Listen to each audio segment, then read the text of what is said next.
Saudara sekolah Man3 Padang mengungkap siswa berinisial R terduga peledak bom rakitan dikenal sebagai pribadi yang pendiam. Meski mengaku kerap dibully, pihak sekolah menyatakan tidak pernah menerima laporan bullying langsung dari yang bersangkutan. Pengakuan terduga peledak bom rakitan di Man3 Padang yang menyebut dirinya menjadi korban perundungan sebelum membawa bom rakitan ke sekolah mendapat tanggapan dari pihak sekolah. Pihak sekolah menyebut selama ini R tidak pernah menyampaikan kepada guru maupun pihak sekolah bahwa dirinya mengalami bullying. Permasalahan yang selama ini menjadi perhatian sekolah justru berkaitan dengan tingkat kehadiran R yang rendah. Sebelum insiden yang terjadi pada Selasa siang, R tidak pernah tercatat melakukan pelanggaran disiplin maupun terlibat kasus kenakalan lainnya di lingkungan sekolah.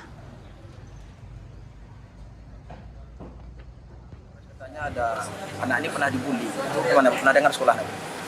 Tapi dia tidak pernah lapor karena dia dibully. Tidak pernah dia lapor. Kayak wali kelas pun tidak mengaku? Kalau ke wali kelas dia masalahnya cuman dia sering tidak masuk gitu kan. Kemudian dipanggil tentang orang tua, dibina. Kemudian ada perbaikan, ada perubahan untuk semester 2 gitu kan kata wali kelasnya.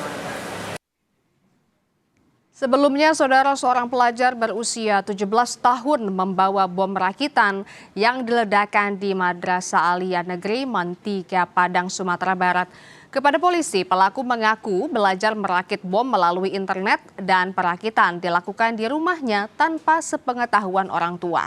Bahan-bahan pembuat bom dibeli melalui aplikasi belanja online dan dirakit secara mandiri oleh pelaku. Penyidik menduga aksi peledakan dilatar belakangi rasa dendam karena pelaku mengaku sering menjadi korban perundungan di sekolah meski motifnya masih didalami. Dalam insiden ini, satu bom berdaya ledak rendah sempat meledak, saudara, sedangkan bom rakitan lain berhasil diamankan tim gegana dan tidak menimbulkan korban.